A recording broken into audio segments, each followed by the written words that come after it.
Hi friends, welcome to our channel. ఈ వీడియోలో వచ్చేసి మనము ఫిజికల్ సైన్స్కి సంబంధించినటువంటి ఇంపార్టెంట్ బిట్స్ గురించి చూద్దాము.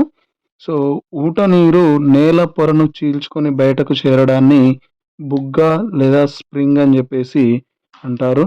నెక్స్ట్, హైడ్రల్ పవర్ స్టేషన్ అనగా సముద్రపు అలల శక్తిని ఉపయోగించి విద్యుత్ తయారు చేయడాన్ని హైడ్రల్ పవర్ స్టేషన్ అని చెప్పేసి అంటాము.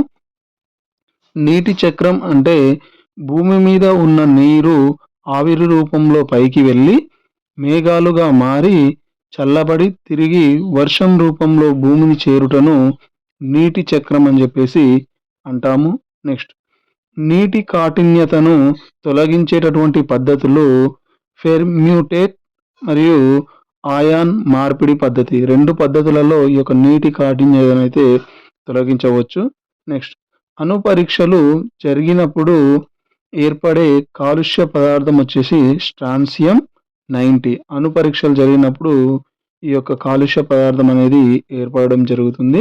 నెక్స్ట్, ఇంధనమును మండించినప్పుడు వెలువడేటటువంటి కాలుష్య పదార్థాలు వచ్చేసి CO2 మరియు SO2, carbon dioxide, sulphur dioxide. Next, వాతావరణ పీడనంను కొలిచేటటువంటి తొట్టి బారామితిని కనుగొన్నవారు టారీ సెల్లి. 1 అట్మాస్ఫియర్ పీడనం ఈక్వల్ టు 1.013 ఇంటూ 10⁶ పాస్కల్లు. విమానాల ఎత్తును కొలిచేటటువంటి పరికరం వచ్చేసి ఆల్జిమీటర్. నెక్స్ట్, అధిక పీడన ప్రదేశం నుండి అల్ప పీడన ప్రదేశానికి వీచే గాలులను పవనము అని చెప్పేసి అంటారు. దీన్ని విండ్ అని అనడం జరుగుతుంది. నెక్స్ట్, ఉష్ణోగ్రత ఎక్కువ అయితే గాలిలోని నీటి ఆవిరి కూడా ఎక్కువ అవుతుంది, పెరుగుతుంది. 1 మిల్లీమీటర్ ఎత్తుగల పాదరస స్తంభం కలుగజేసేటటువంటి పీడనాన్ని టార్ అని చెప్పేసి అంటాము. 1 టార్ ఈక్వల్ టు 133 పాస్కల్లు. ఇదే విధంగా 1 bar equal to 10⁵ or 1 lakh పాస్కల్లు. ఏదైనా ఒక వస్తువు ఒక ద్రవంలో పూర్తిగా కానీ పాక్షికంగా కానీ మునిగి ఉన్నప్పుడు అది కోల్పోయినట్లు కనిపించేటటువంటి బరువు తొలగించిన ద్రవం బరువునకు సమానంగా ఉంటుంది అని చెప్పిండ్రు. సో దీన్ని ఆర్కిమెడిస్ సూత్రం అని చెప్పేసి అంటాం. జల యంత్రాలు ఏ సూత్రంపై ఆధారపడి పనిచేస్తాయి అంటే పాస్కల్ సూత్రంపై ఆధారపడి ఈ యొక్క జల యంత్రాలు అయితే పనిచేయడం జరుగుతుంది. నెక్స్ట్, జల సంసక్తకాలు ఏ పరిశ్రమలలో ఎక్కువగా వాడుతారు అంటే బట్టలకు రంగు వేసేటటువంటి పరిశ్రమలలో ఈ యొక్క జల సంసక్తకాలను విరివిగా వాడడం అయితే జరుగుతుంది. జలజిత ద్రవాలను ఎక్కువగా సబ్బులు, డిటర్జెంట్ల తయారీలో వాడడం అయితే జరుగుతుంది. నెక్స్ట్, చంద్రుని కక్షాతలము భూమి కక్షాతలానికి మధ్య ఉండు కోణం వచ్చేసి 5°9". ఇది చంద్రుని కక్షాతలము భూమి కక్షాతలానికి మధ్య ఉండేటటువంటి కోణం. సూర్యగ్రహణం బట్టి రాసులైతే ఏర్పడడం అయితే జరుగుతుంది. ఈ యొక్క సూర్యుని యొక్క గమనంని బట్టి రాసులు ఏర్పడతాయి.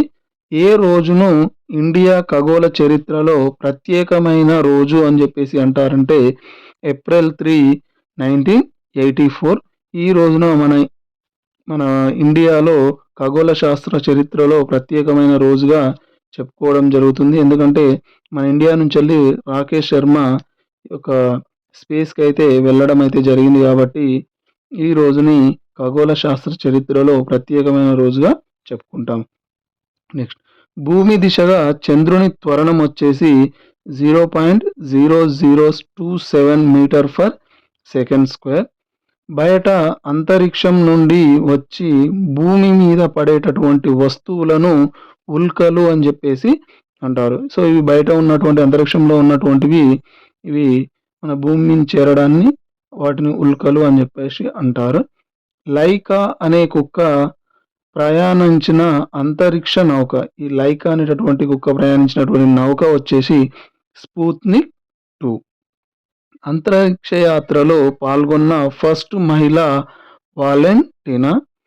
నెక్స్ట్ అంగాకార గ్రహంపై జీవరాశి లేదు అని చెప్పేసి నిరూపించింది వైకింగ్, అమెరికాకు చెందినటువంటిది 1975లో.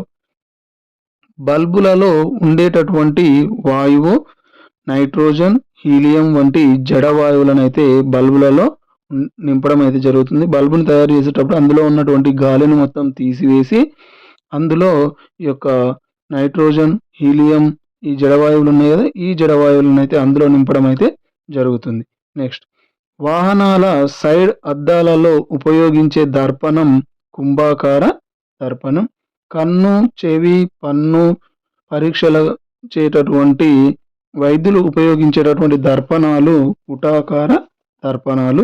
ఏ కెమెరాలో తెరపై ప్రతిబింబం తలకిందులుగా ఏర్పడుతుంది అంటే పిన్ హోల్ కెమెరాలో. సో ఈ పిన్ హోల్ కెమెరా ద్వారా మనం చూసినప్పుడు మన ఎదురుగా ఉన్నటువంటి వస్తువు యొక్క ప్రతిబింబం తలకిందులుగా కనిపించడం అయితే జరుగుతుంది.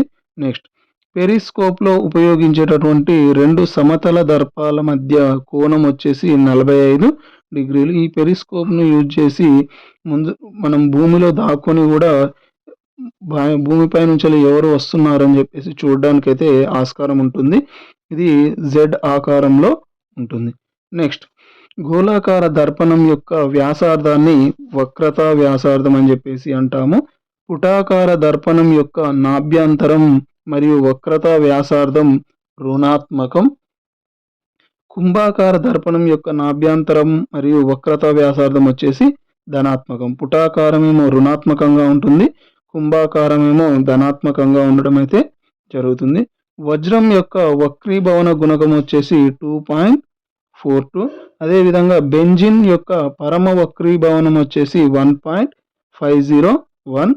ఎండమావులు ఏర్పడడానికి గల కారణం సంపూర్ణాంతర పరావర్తనం. ఓకే ఫ్రెండ్స్, ఇది సైన్స్కి సంబంధించినటువంటి ఇంపార్టెంట్ బిట్స్. ఈ వీడియో కనుక మీకు నచ్చినట్లయితే తప్పకుండా లైక్ చేసి మీ యొక్క ఫ్రెండ్స్ తోటి షేర్ చేసుకోండి. Thank you for watching.